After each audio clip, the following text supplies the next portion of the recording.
I was born in South Africa, home to some of the best surf spots in the world. That's where my fascination for surfing must have been sparked. Even though we moved to Switzerland when I was only 6, the desire for surfing never left me. Switzerland is a landlocked country, so my only chance of learning how to surf was limited to a few weeks of family vacation every second year. We had a couple of cheap bodyboards, and that's how I surfed my first waves. It was enough to get me hooked. At some point, I didn't want to wait for the next vacation anymore. I had to find a way to surf in Switzerland. It didn't take long until I found some articles about river surfing in the web. I even found proof that people were already surfing on river waves in Switzerland. Most people just didn't know about it. We lived very close to a river called Thur. So if surfing was possible on these other rivers, why shouldn't it be possible right here, where I lived? And that's when it all began. The search for surfable river waves, right in front of my doorstep.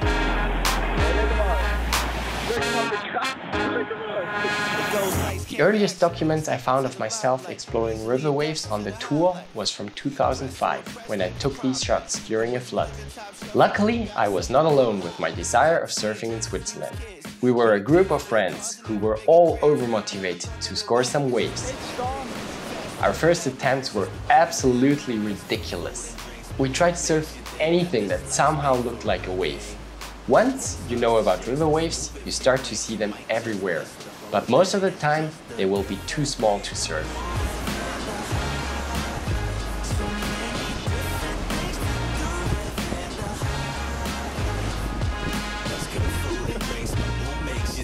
So we had to figure out the characteristics of surfable river waves. A river wave is generated when there is an overflow structure and the river carries the right amount of water. The water speeds up over the drop and thereby generates a wave.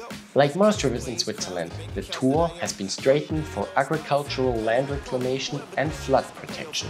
Weirs were constructed to slow down the water.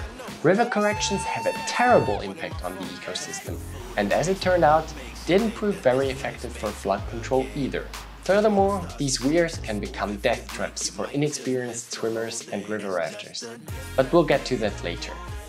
Paradoxically, these weirs transform a river into surfing haven during flood levels. Finding drops was easy, but figuring out how much water these spots needed was a long process. We checked the spots at all different water levels, tested, documented, and analyzed the potential risks. What did the riverbed look like with low water levels? Did they yield hidden dangers? Not enough water, and there would be no wave. Too much water, and the wave would become too flat to surf.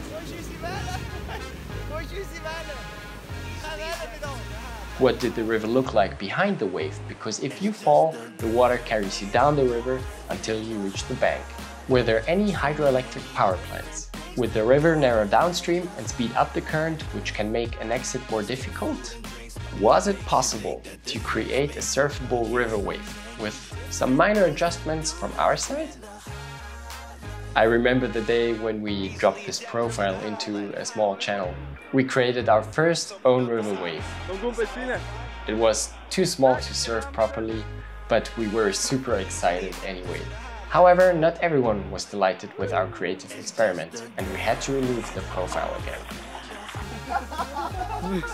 We quickly realized that surfing on the Thur was only possible during flood levels. But with rising water levels, the river would carry too much driftwood, which could damage our boards and also be a risk for us. So we would only surf with dropping water levels, when only a tiny fraction of driftwood was remaining. The Thur is a river with the characteristics of a torrent. There is no lake that balances the outflow volume. Water levels would rise and drop within a few hours after heavy rainfalls. The time frame remaining where a certain wave was at its best, and the risks at a minimum was usually no more than just a few hours. So being at the right place at the right time was not easy.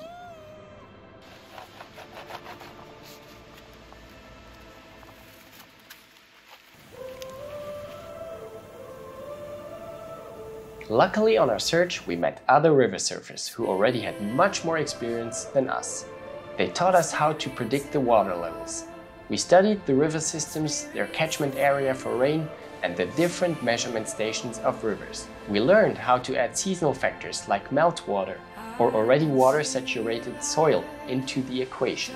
After a while, we knew exactly where and how much it needed to rain for a specific spot to run smoothly.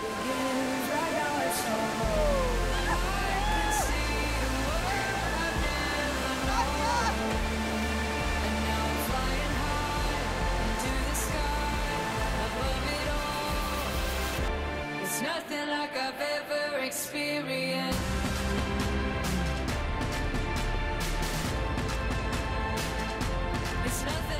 The weather forecast helped us to anticipate potential flood levels already a few days in advance, very similar to the regular swell forecast for surfers. But the forecast could be wrong. You would only have certainty when it actually started to rain and the levels from the tributary started to rise. We knew exactly how long the water would take to get from there to our spots, which was only a few hours.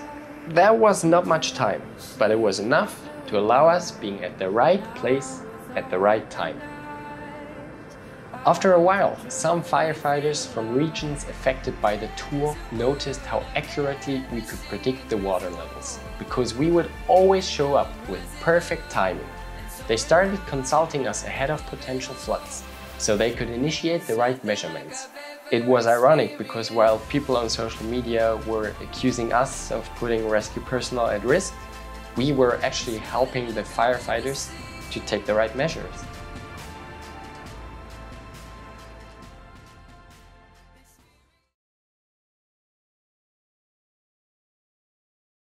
Good timing was crucial for us, but that's not enough.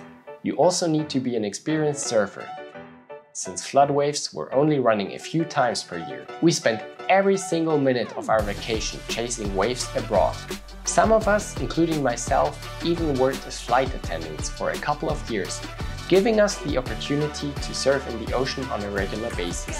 Never seen a day like this. Finally getting that sun kiss. Good God, it feels like there's nothing missing. Filling my cup with some love in the kitchen. 'Cause I'm so sweet, super Sunday, over easy. You learn a ton of useful things surfing in the ocean that can also be applied in river surfing. Board control, learning how to deal with currents, using them to your benefit instead of fighting them. And maybe most importantly, getting used to being washed and pushed underwater for longer than you would ever feel comfortable. We also learned to keep a cool head in emergency situations, got stung by a stingray, had the dengue fever, got stuck with our cars, and experienced razor-sharp reefs firsthand.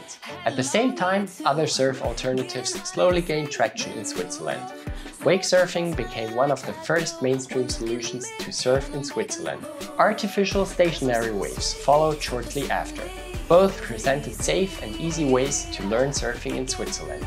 So we took advantage of all these options, as long as our wallet permitted it. A lot of people think that river surfing is more dangerous than surfing in the ocean. But that's not true. The risks are just different. We don't have razor-sharp reefs. We don't have rip currents. We don't have top-to-bottom waves slamming you down onto the reef. We don't have localism. We don't have jellyfish or stingrays. We don't have overcrowded lineups. Most people don't know anything about river surfing, so they react with distrust and fear. The same thing also happened when snowboarding was first introduced.